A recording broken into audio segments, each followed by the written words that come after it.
This is the Louie Tee Network. In the lab room.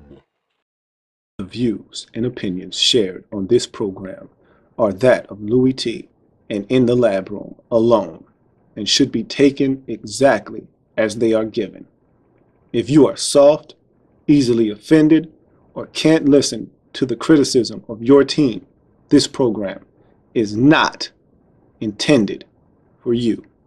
This is pure, unadulterated football talk for the hardcore fan. Viewer discretion is advised.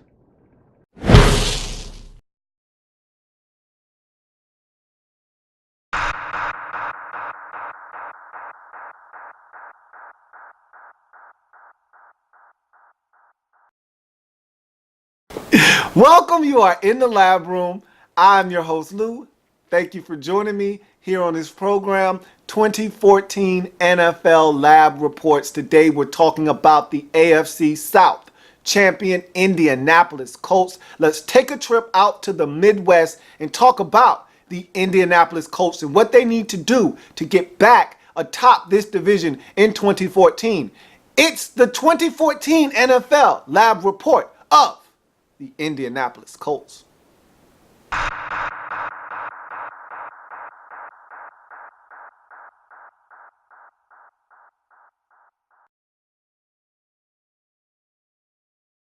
Starting with the strengths of this football team, the Indianapolis Colts were plus 13 in the turnover differential, good enough for third best in the National Football League. You want to know how this team was 11-5 a season ago? That's where you need to start right there. You force turnovers and you don't turn it over yourself, and this is what happens. You know what the coaches told Andrew Luck last year after the season? Hey, hell of a rookie season, young fella, but we need you to do us a favor. We need you to cut down on the interceptions. We need you to cut down on the fumbles. We need you to protect the football. As the leader of this team, we need you to make sure that you take care of the football. You know what Andrew Luck's response was? He cut the interception numbers in half. He brought the fumble numbers down.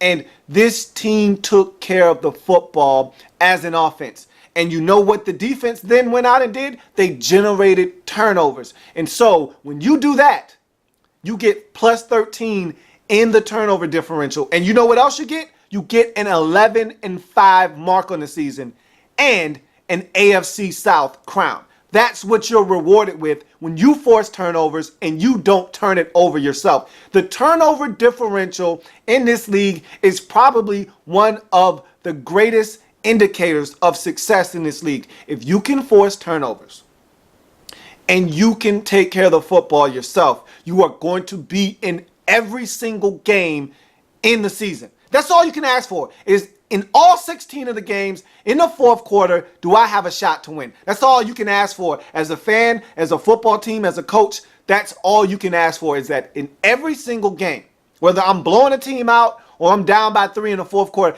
do I have a shot to win in the fourth quarter? That's all you can ask for. And if you are winning the turnover battle consistently, you will find yourself on the right end of the stick when it is all said and done in the National Football League. You go on to another strength of this Indianapolis Colts football team. And it's funny because when I look at teams like the Indianapolis Colts and you see them with a young quarterback, you expect mistakes.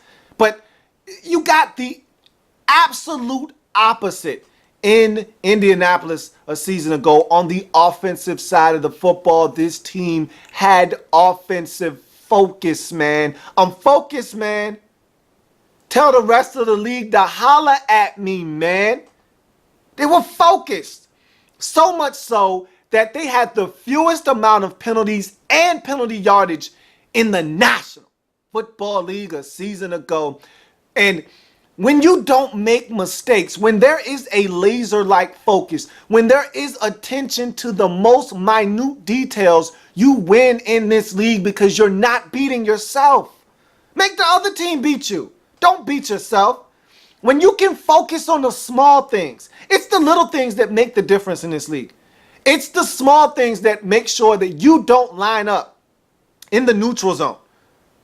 It's the little things that make sure that you aren't having illegal shifts, two guys moving at the same time, not set for a second. It's the small things that see you have everybody lined up on the line of scrimmage that's supposed to be, so you don't have an illegal formation. It's the little things that see you have a 50-yard touchdown not called back because of holding. That's the mark of a good football team. The good teams do their best to not beat themselves. The Colts did it the best in the league last year. And again, that's how you end up with a mark of 11-5. Good enough to win your division and get a home playoff game. Colts need to continue to do those things if they want to continue the success that they had a season ago. You look at another strength, and this is another mark of a good football team. This is when you know you've got something good. When you make your own breaks. In this league, nobody is going to give you anything. Teams try. Trust me. Teams try to give it away, and there's some bad teams that will give you W's. But for the most part, you have to make your own breaks in this league. You can't rely and expect teams to give you anything. And the Indianapolis Colts made their own breaks last season. 42 sacks, 2 safeties, 19 forced fumbles. That was good for second in the league. And of those 19 forced fumbles, 12 of them were recovered by this Colts football team. So they got it done in those regards. 15 INTs. They made their own breaks last year. And when you combine all of those things together, you get a plus 13 in the turnover differential. And of course, taking care of the football, Andrew Luck only threw 9 interceptions a season ago. So when you put all those things together, you end up with a damn good football team. And that's what the Indianapolis Colts were a season ago. Those are all strengths of this football team, things that they need to continue to improve upon. But you go from there to the weaknesses of this Indianapolis Colts football team.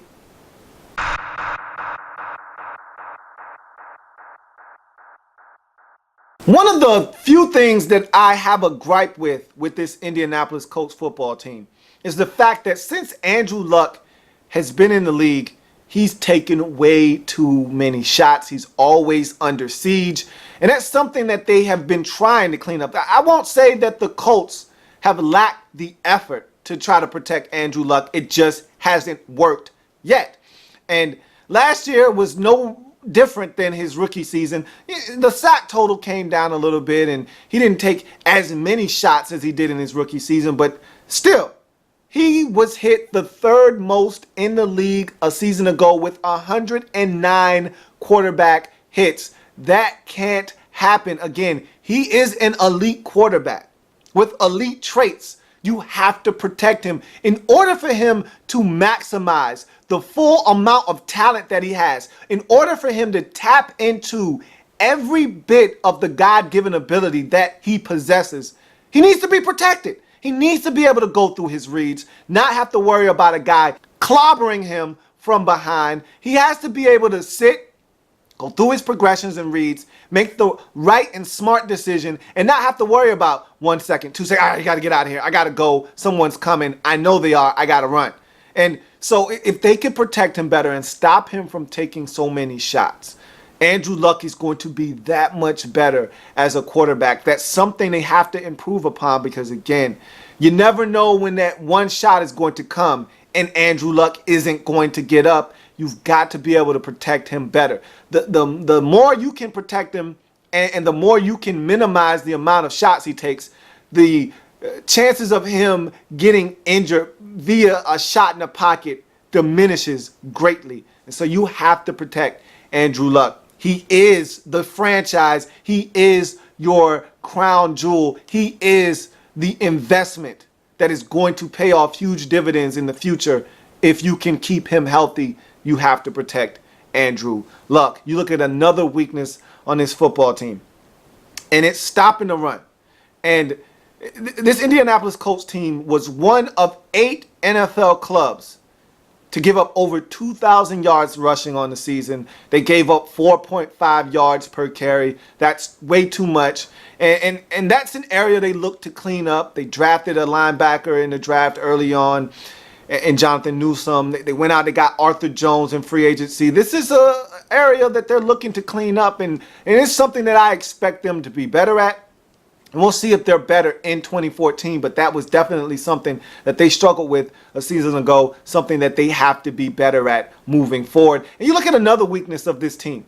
And it's funny because we talked about the offensive focus and not beating themselves and not having a lot of penalties. Well, you flip the script to the defensive side, and they didn't get the memo.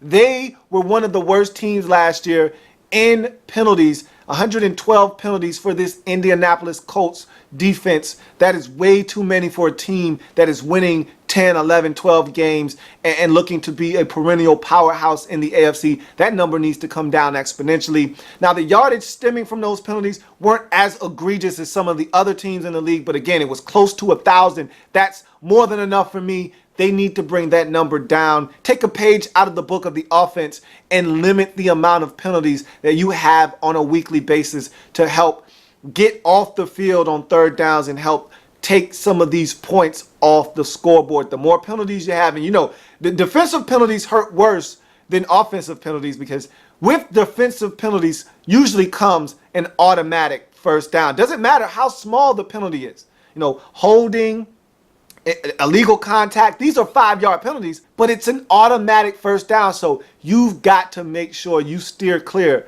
of all of the defensive penalties that you had a season ago. So you go on from these weaknesses to the camp battles in Indianapolis.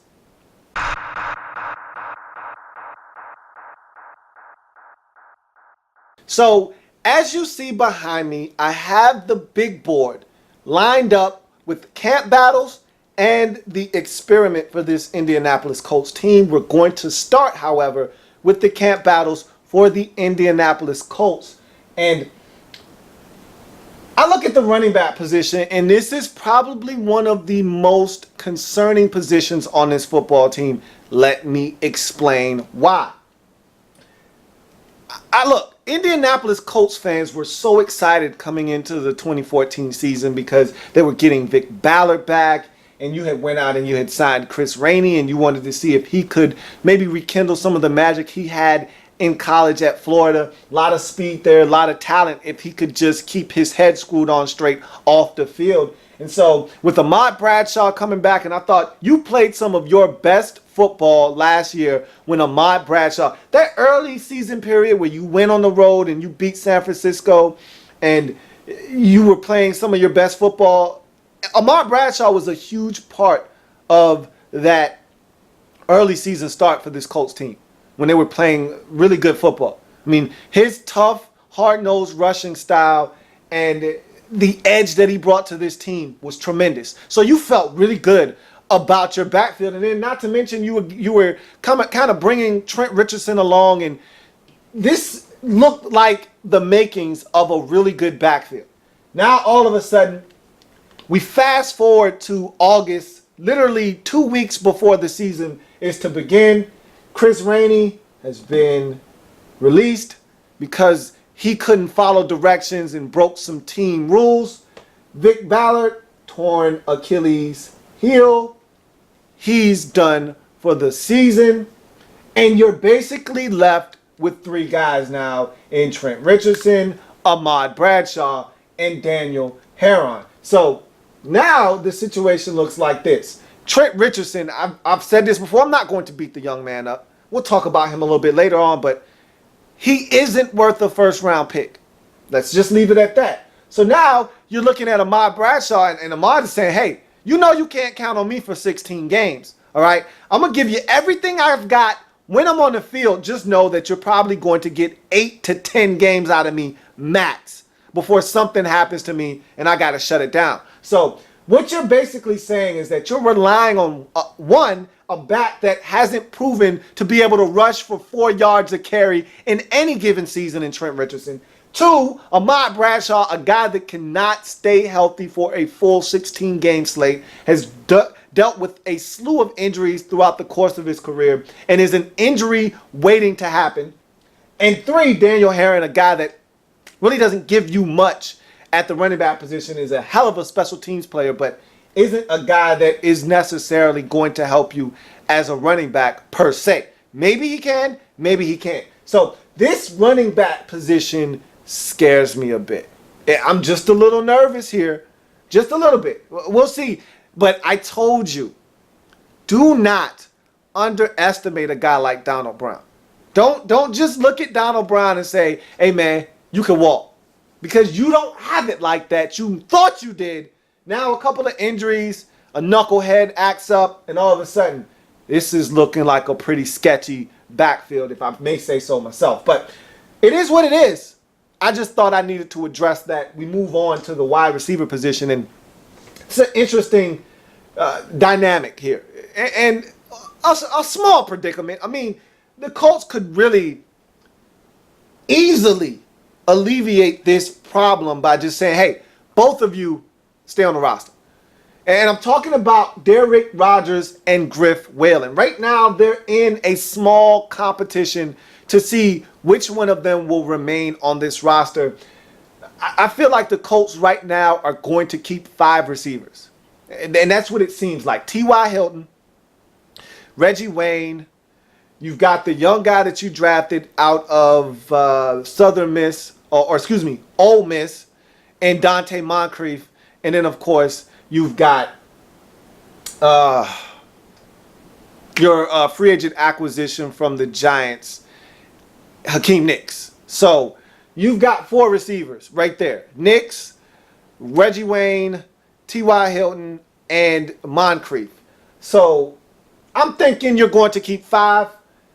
And one of these 2 is going to round out that group in Derrick Rogers and Griff Whalen. So if you ask me, it's Derrick Rogers, because you're going with the upside here. 6'2", big frame, 215 pounds. We saw him make some big plays last year. Remember him going up against Cincinnati, snatching the football down? He can make big plays. He's got all the potential in the world. You just got to keep working with the kid. And if he's in practice with a guy like Reggie Wayne every single day, if he's around a guy with a similar structure and frame as himself like Hakeem Nicks, maybe he'll learn from those guys and get better. Because Griff Whalen, if you're looking for a guy that can give you immediate production and probably will be the most reliable option, and you go with Griff Whalen. But the upside isn't there. And I don't think that's what you want to do. You want to go with the kid that in 3 years from now could be a premier receiver in this league. And Derrick Rogers has that type of ability. Okay? So if you want to just say, hey, I don't want either one of these guys to go anywhere, you could do the smart thing. And I think this would be the best thing for you to do, is just keep both of them. I think Griff Whalen has proven that, hey, he's got some chemistry with Andrew Luck.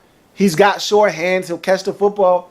He doesn't have to go anywhere if you don't necessarily need him to go anywhere. If you've got enough flexibility on this roster to keep both of these guys around, I say you do.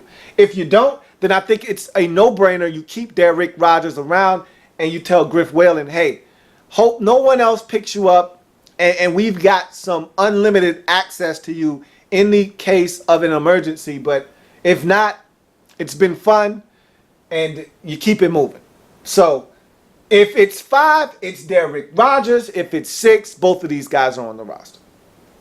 You move on to the offensive line, and here's another one of those positions where you're a little uneasy, okay? After your 2 tackles in Costanzo and Shirless, everything else is kind of muddled. It's up in the air. You look at this group: Khalid Holmes, Hugh Thornton, Jack Newhart, Anthony Costanzo, Joe Reitz, Lance Lewis, Xavier Nixon, Jonathan Harrison, and Gosher Cherilus. Now, I already talked about your tackle situation. That's etched in stone. Those guys are solid. You don't worry about that. That's not really where your huge problem is. Your problem is in the interior of this line. That's why Andrew Luck is hit so often, because you've had trouble staying healthy and making sure that these guys are legit in the interior of your offensive line. Now, you went out and addressed this last year with Donald Thomas. Donald Thomas hasn't been able to stay healthy since he's been in Indianapolis Colts. He missed all of last season. Basically, he's going to miss all of this season with a torn bicep, I believe. And so he's a guy that you just can't rely on to stay healthy. So now it's a situation where you drafted Jack Mewhort out of Ohio State as your second round pick, which was ultimately your first pick in the 2014 draft. He's starting at one of your guard positions. And then you lose Khalid Holmes. Now, I don't know how severe that injury is, but he went down in preseason game number 2. So watching the line in preseason game number 3, I saw Jonathan Harrison with the start. So that's another one of those positions where you're like, hey, I don't really want my center position changing that much.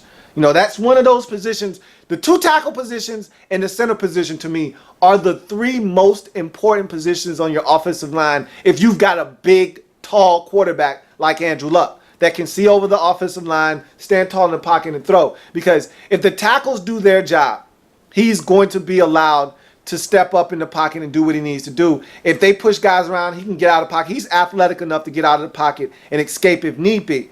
If you've got a smaller quarterback like a Drew Brees, then it is important to have the 3 interior positions, center and the 2 guards, to be your best offensive lineman so that the pocket is clean for him to step up into, and he'll have throwing lanes because he's a smaller guy. So in Indianapolis, I think what you have to focus in on is cleaning up that center position, and hopefully Khalid Holmes isn't that seriously injured. He'll be able to be back in a few weeks, and you'll be able to kind of solidify, because I think with time, Jack Mewhort will be fine at guard. I think you drafted him to be a guard.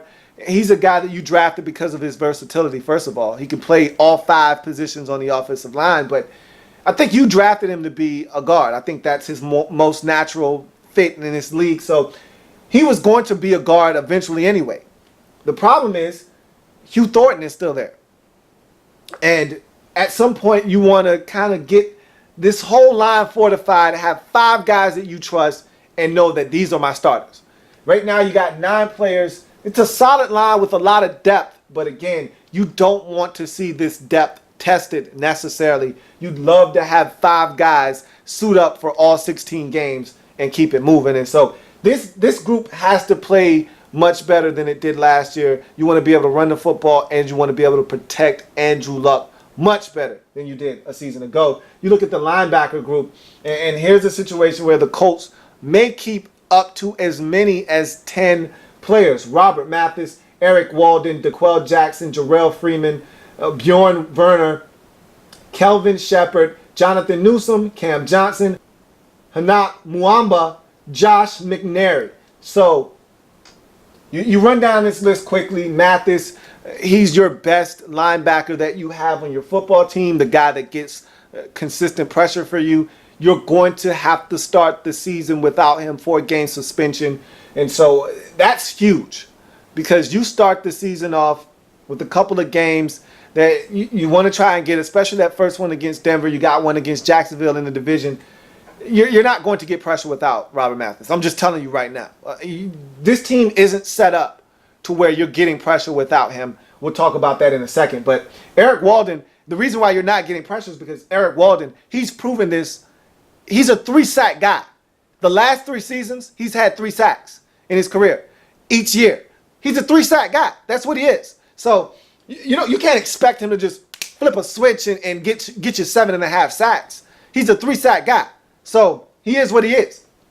DeQuell Jackson coming over from Cleveland, going to provide you with a veteran presence in the middle of this defense.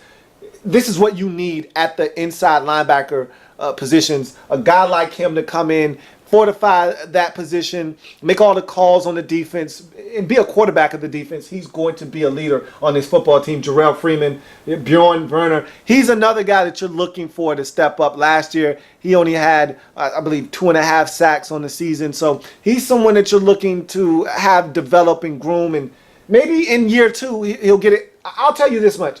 I was never a fan of that pick. I just didn't think, because when you drafted him, you knew you were making the switch to a 3-4 defensive front.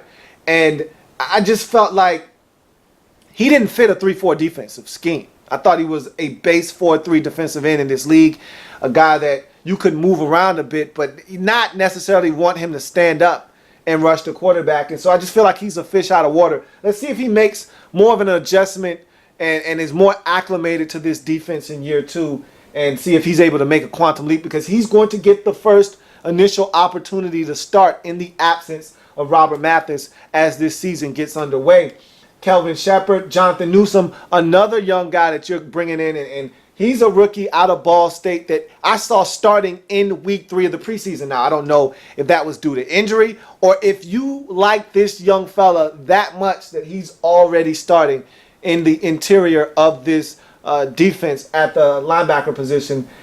Nonetheless, I saw him on the field. Let's see what Jonathan Newsom is able to bring to this football team in 2014. Cam Johnson, Henok Muamba is a Canadian product that you're looking to groom. He's probably going to be on this team. And Josh McNary is a kid out of Army that your general manager, Ryan Grigson, is enamored with, wants to see him on the field a little bit more. So we'll see how these linebackers all shake out and how they're used in 2014, because I think this linebacker group is going to be instrumental in your success in 2014. And then you go to a safety battle here. And the Colts recently went out and grabbed Mike Adams off the street as a veteran presence at safety because of the injury to Delano Howell. Now, all of a sudden, when Delano Howell comes back, when he comes back, I don't know how long he'll be out. I don't know the timetable there. But when he comes back, is Mike Adams a guy that can just remain in the starting lineup? Again, LaRon Landry is a guy that you want to start, and we'll talk about that other safety spot a little bit later on. But you want to kind of get some of these pieces solidified. You want to be able to say, okay, these are my starting safeties, these are my corners, these are my 4 linebackers, these are my 3 defensive linemen. This is how we're going to roll to start the game. And then, you know, as the game wears on, other guys are going to be in and out. Guys are going to be platooning in and out of the lineup. But you want to be able to say, hey, this is my core 11 right here. These are the guys that I turn to when I need to get it done. And Delano Howell has showed potential, but got to stay healthy. You got to be on the field. Will Mike Adams do enough to win that job and remain a starting safety on this football team? We shall see. So those are your camp battles. We move on from there to the experiment. And I have dubbed it no skill, all luck.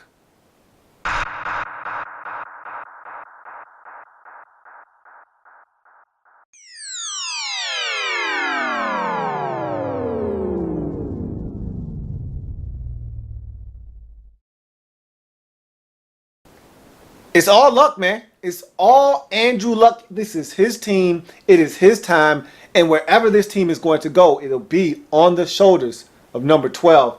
So you start with this experiment and we look at this research question. With a world of confidence and a tasting of his first playoff success, can Andrew Luck lead his Indianapolis Colts team deeper into the playoffs and threaten the AFC elite? I don't know if this team is good enough to threaten the elites of the AFC, and you'll get a taste of it in this season. You'll get a nice preview, and you'll really get to gauge how good this team is in 2014, because you played both of the elites in the AFC in the regular season. You got Denver right off the bat on the road. Be a nice test for you early on in the season. You're not at full strength. There will be no Robert Mathis in this game. I don't see how you go on the road and get that done, but you'll see how good your team is right out of the gate.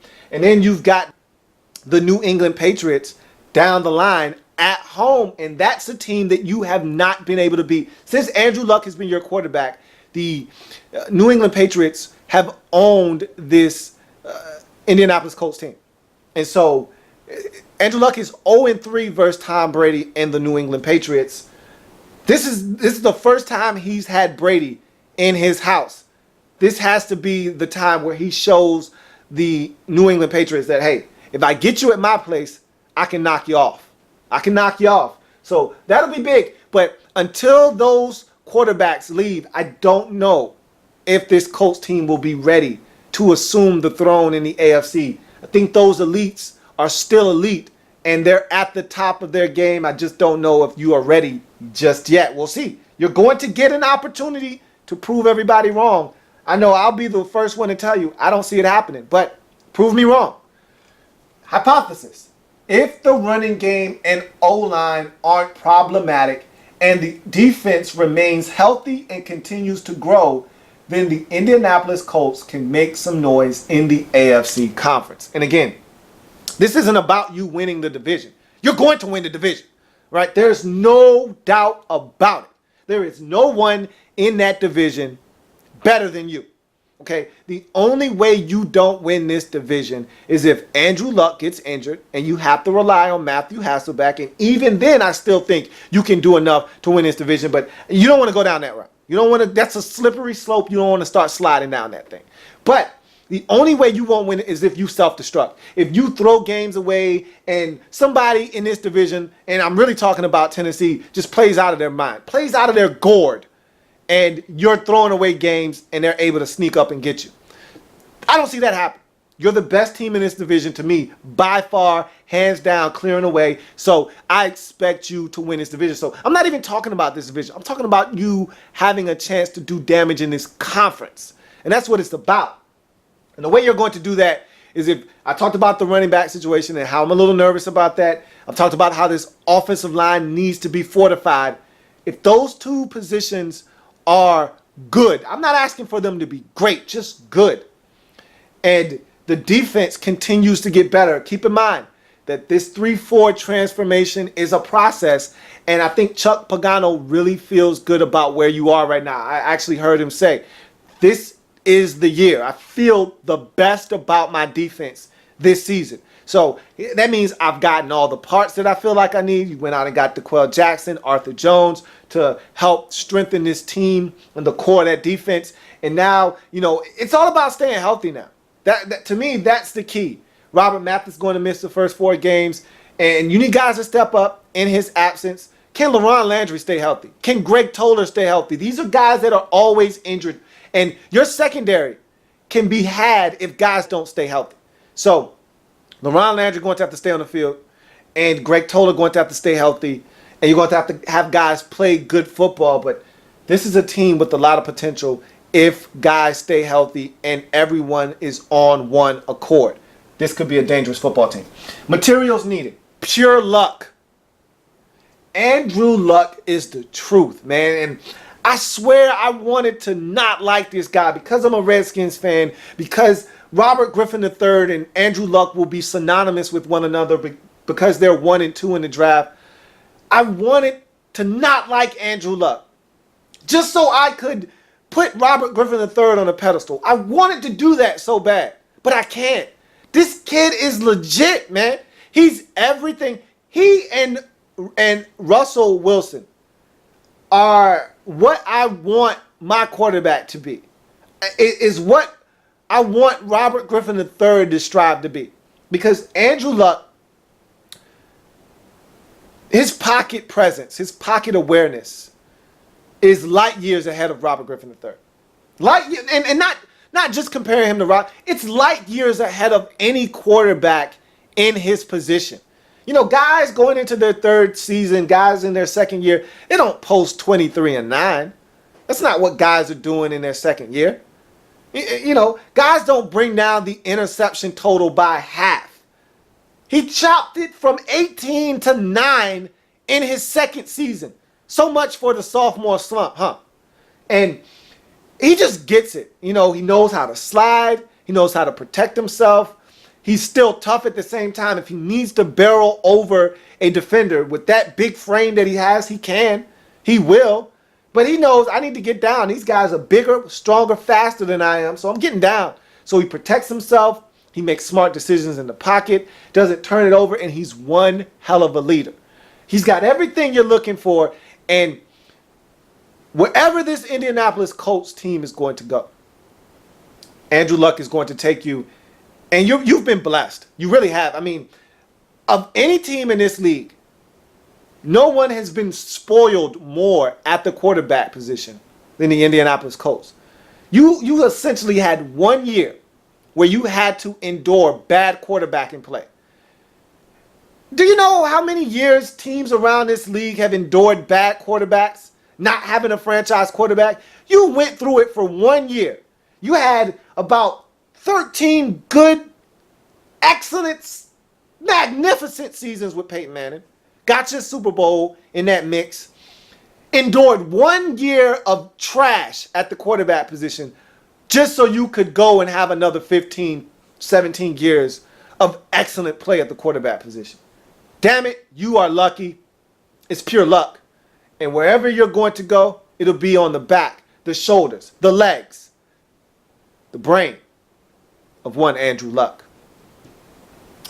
No proof of purchase.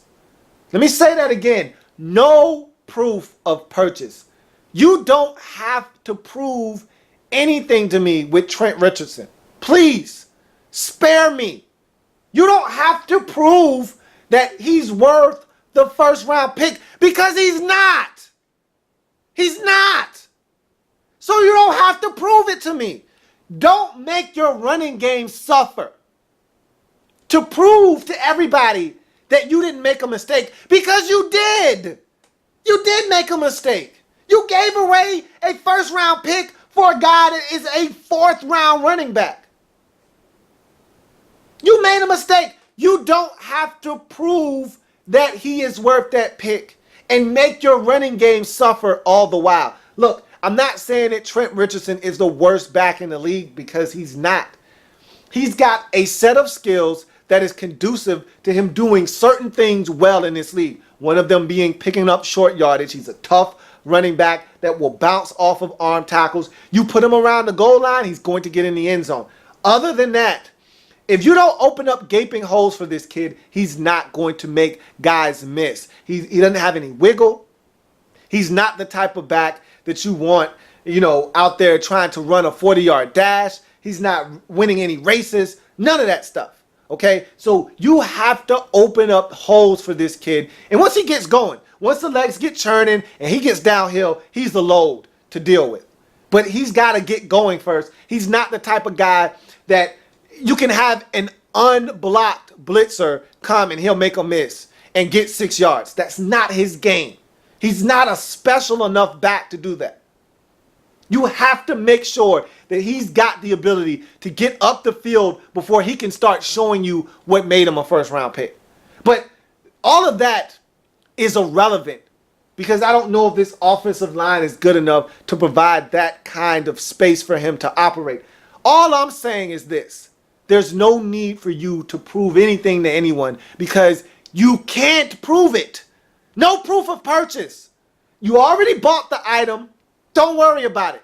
You wasted your money. You can't have it back. It's done. Just make sure you maximize what you have at the running back position. And force feeding us Trent Richardson isn't the way to do that. No proof of purchase. Okay? You wasted a first round pick. It's over with. It's done. Just make sure you don't compound that mistake by forcing Trent Richardson onto this fan base and onto this team. Okay? Divvy up the carries so that everybody's getting an opportunity to show what they can do, because right now, if you ask me, Ahmad Bradshaw is your best running back. I said it. Don't sweat the technique. Don't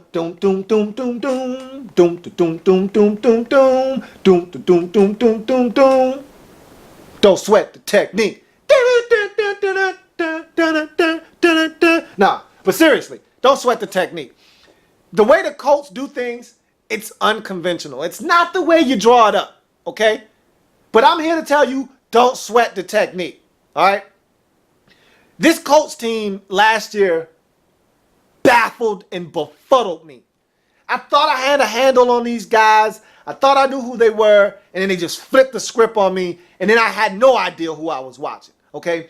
So early on in the season, Chuck Pagano is like, hey, I'm about to turn this team into the Baltimore Ravens. We're going to pound teams into the ground. We're going to grind them into oblivion. We're going to run the football, smack teams in the mouth, play hard-nosed defense, win games.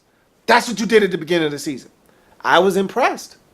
I must say, you beat Seattle early on in the season. You beat San Francisco early in the season. I said, man, that beating you put on San Francisco, I think it was like 27-7 in San Francisco. That was impressive. I said, woo, they on to something in Indy. They on to something. Ahmad Bradshaw was running the football, running people over. Then he gets hurt. He has to miss the rest of the season with a neck injury. And it's like you just lost that identity overnight. When he left, all of a sudden it's like he took an attitude with him, and you couldn't run the football like that anymore. Then you traded for Trent Richardson. Then things just went south. Reggie Wayne gets injured.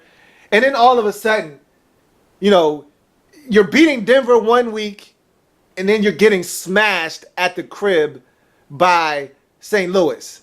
You know, and then you're going on the road, and Cincinnati is smacking you in your lip.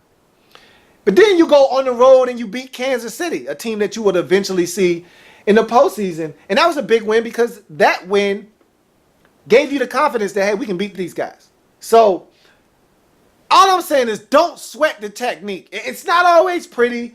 It's not always conventional. You don't know if Andrew Luck is going to throw it 47 times or if they're going to actually run it 47 times. Look, I don't know what the hell is going on sometimes in Indy. I don't know if the defense is going to show up and stifle Peyton Manning and the Denver Broncos en route to a win, or if they're going to let the St. Louis Rams come in, have 2 special teams touchdowns, smack Andrew Luck around, force some turnovers, run them back for touchdowns, and win 38-8. I don't know what the hell is going on from week to week with this team, but I do know this. When it's all said and done, this is a double-digit win team. They're going to win their division. So all I'm saying is don't sweat the technique. Ravage the South. Ravage the South. This division stinks. And you're the best of the worst. Okay? Now, take that as a compliment. Okay?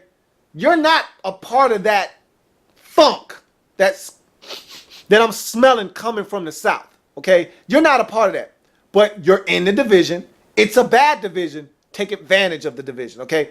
Jacksonville is building some things. Okay? But they're still the Jaguars, all right? They still got a lot of building to do. Until Blake Bortles hits the field and Chad Henne is their starter, you got to take advantage of the Jacksonville Jaguars. You got to sweep those guys. They can't win. They can't even feel like they have a shot.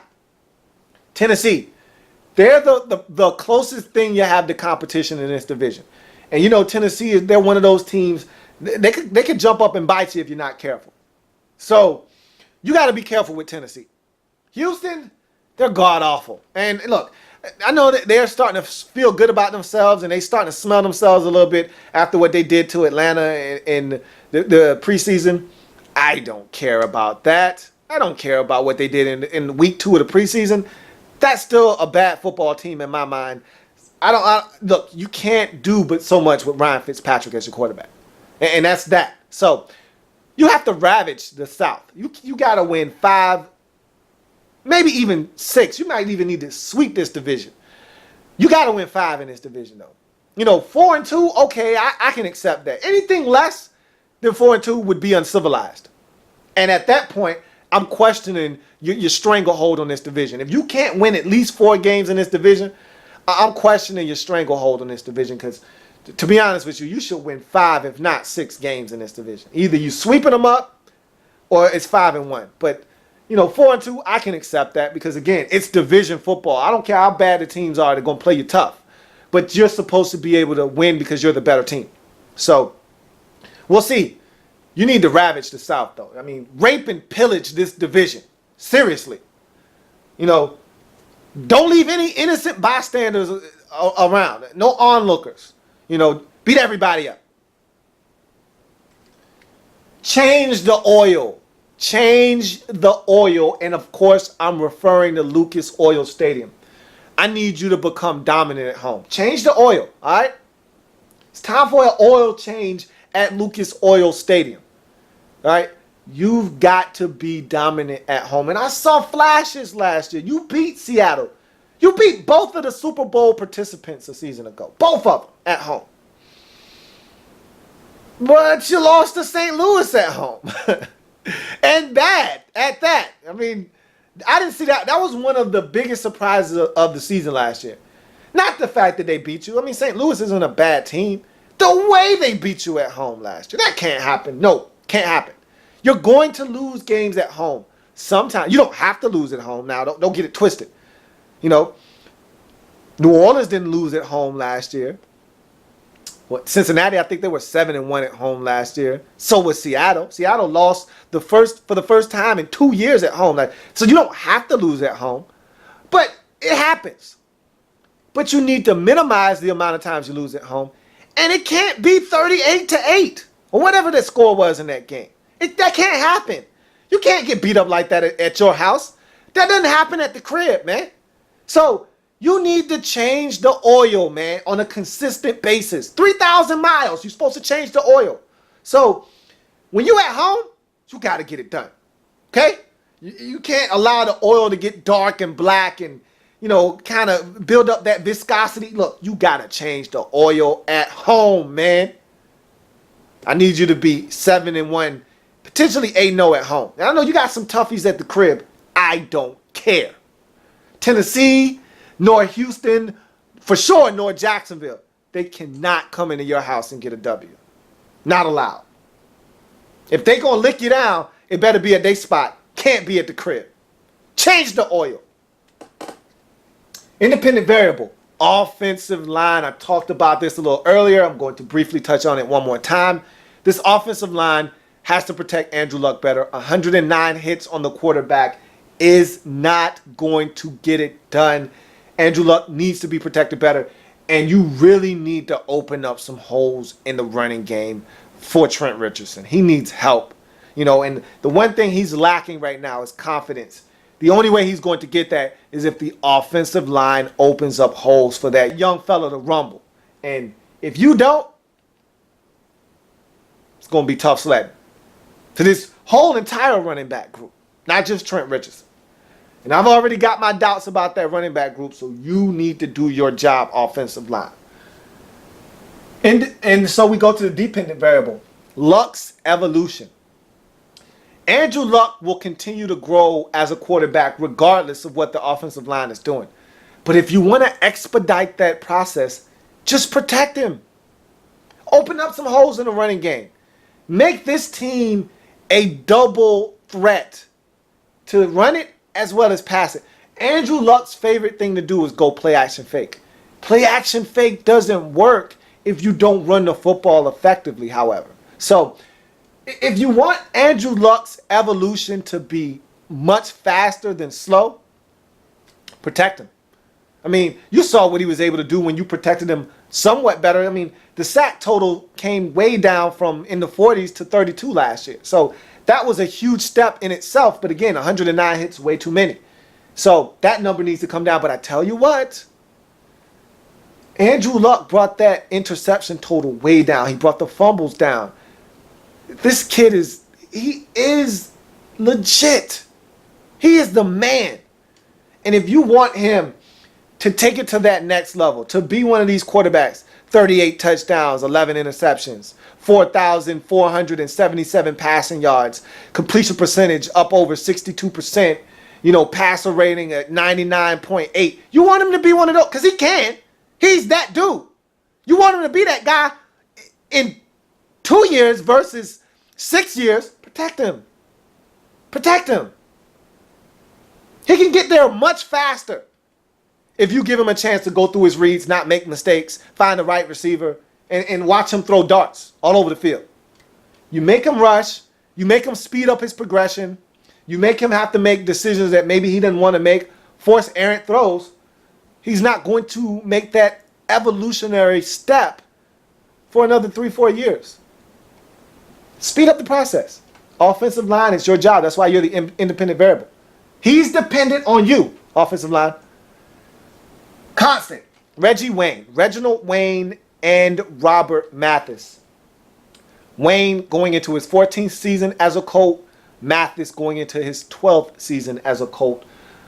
it's funny because both of these guys, especially Reggie Wayne, not so much Robert Mathis as much as Reggie Wayne. I thought when the mass exodus happened, when Chuck Pagano came in and this roster had a huge overhaul and a lot of turnover, Peyton Manning, he basically subbed it up. He said, I don't know anybody here anymore. It's so many unfamiliar faces now. I don't feel like it's home anymore. And I thought Reggie Wayne was going to feel the same way. And I said I could easily see Reggie Wayne finishing up the rest of his career in New England. Or saying, hey, Peyton, wherever you go, we a package deal, man. And I could have easily seen him going out to Denver. But he said, you know what, I'm going to stick it out, man. This is where I want to be. This is home. I remember that I want to say it was week 16 game against Jacksonville in the season before you got luck, where you guys were terrible and you won 2 games. And you won that game against Jacksonville on Thursday Night Football. And Reggie Wayne was sitting at the table with, those guys from the Thursday night telecast, Deion Sanders and Steve Mariucci and Rich Eisen.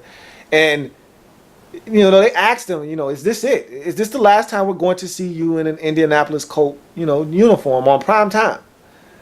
And Reggie didn't have the answer, but he basically said, I want to be back, but I just don't know. I don't know. And I thought, that's it. Reggie's gone. Reggie's gone. And then it's like, Reggie just had a change of heart. Like, he's like, man, this is home for me, man. This is where I belong. This is where I started my career. This is where I want to end my career. It just wouldn't feel right to play anywhere else.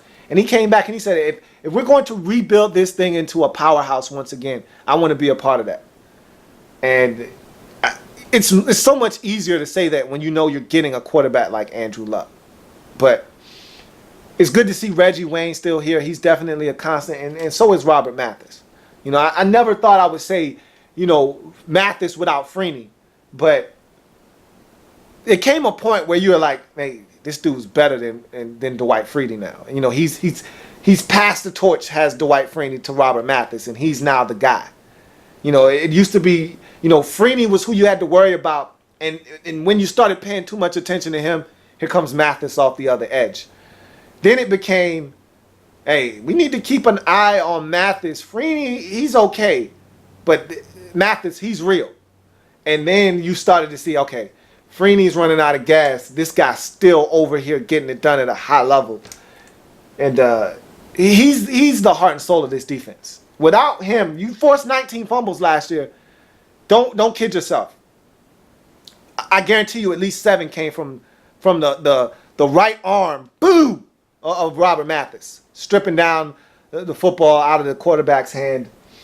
He's a huge part of what you do defensively, and that's why I think it's going to be imperative early on in the season that you find a way to generate pressure without him being there, because you don't have any other guys that get consistent pressure other than Robert Mathis. He opens up lanes for everyone else to get pressure because offenses have to protect against him. He's not going to be there in the first 4 weeks. Going to be interesting to see how you generate pressure in those first 4 weeks. But nonetheless, those two are your constants in Indianapolis. And I don't know where this franchise would be right now without those two guys on this football team. And you go on to the conclusion. What does this all mean for the Indianapolis Colts? And the way I look at it, this Colts team is in a division that they should dominate. I fully expect them to dominate this division. Okay? I think Houston, they're lost right now, and they're delusional too. They don't. I don't know what they're doing at quarterback. Everybody, all these Texans fans are trying to tell me, oh, Tom Savage is going to be good. Okay, when I see it, I'll believe it. But until then, leave me alone. I know Ryan Fitzpatrick. I know the dude intimately. I know what he's about. I know what he's going to do. Tennessee, what is Jake Locker going to do? Who is Jake Locker? No, seriously, who are you, Jake Locker? I don't know. The Titans don't even know. That's why they drafted Zach Mettenberger. So I think they still got some growing to do in Tennessee. And Jacksonville, they're on the rise, but they're not there yet. And Chad Henne is still their quarterback. So you need to dominate this division. That's first and foremost. Then the question becomes, can you do enough to garner respect in the AFC? will the Pittsburgh Steelers and the Baltimore Ravens and the Denver Broncos and the New England Patriots, will they respect you? Because right now there's an elite tier and then there's a second tier. Right now you're in that second tier. It's you. The Pittsburgh Steelers, I think, are going to return to that tier. Now, again, I don't like throwing teams in that tier that don't belong there, but I think the Steelers are going to get back to playing that kind of football in 2014. But that second tier, you're definitely in it. And what you want to do is you want to garner the respect of the teams in that tier above you. And that's New England and Denver. All the while commanding respect from the other teams in that second tier along with you. And so my question then becomes, can you do enough in the regular season to have a good enough mark that when it's all said and done, you look up and you're the number 3 seed in the AFC and you're at a place where you feel confident enough to have to go to Denver or to to New England and win. I mean, every year you've went to New England. You know, the first in Andrew Luck's rookie season, when you went to Baltimore, you knew you didn't stand a chance. You didn't stand a chance in hell of winning that game. Last year when you went to New England, you knew you weren't going to win that game. You know, you felt lucky to just be there after you were down 31-7 to Kansas City. Kansas City. So this year I want it to feel different. I never thought you had a chance in either one of those postseason games. This year, when it comes time for you to play, New England in the second round or Denver in the second round, and you got to go to their place, or that'll be in the divisional round. So if you got to go to one of those stadiums, play one of those teams, one of those elite teams with an elite quarterback, I want you to actually go in there and say, why not us today? We're just as good as this team. We can beat them. I don't know if you'll be at that point when we get there, but that should be your goal for this season. I got you going 11-5, 5-1 in the division. I feel strongly about this team and what they'll do in preparation for the postseason. The question is, what will you do when you get there? How does it look when you get there? What do you do to get you to that point? How does your season flow? The ups, the downs. Can you win at home? Questions that I'll be looking for answers from you in 2014. But nonetheless, that's the Indianapolis Colts 2014 Lab Report. I thank you for joining me. If it happens in the National Football League, whether big or small, we cover it all here in the Lab Room. I thank you for joining me. Come back and join me tomorrow when we'll be talking about another elite team in this conference, the Denver Broncos. See you then.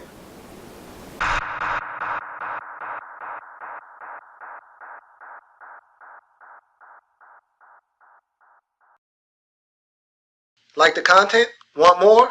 Sub up.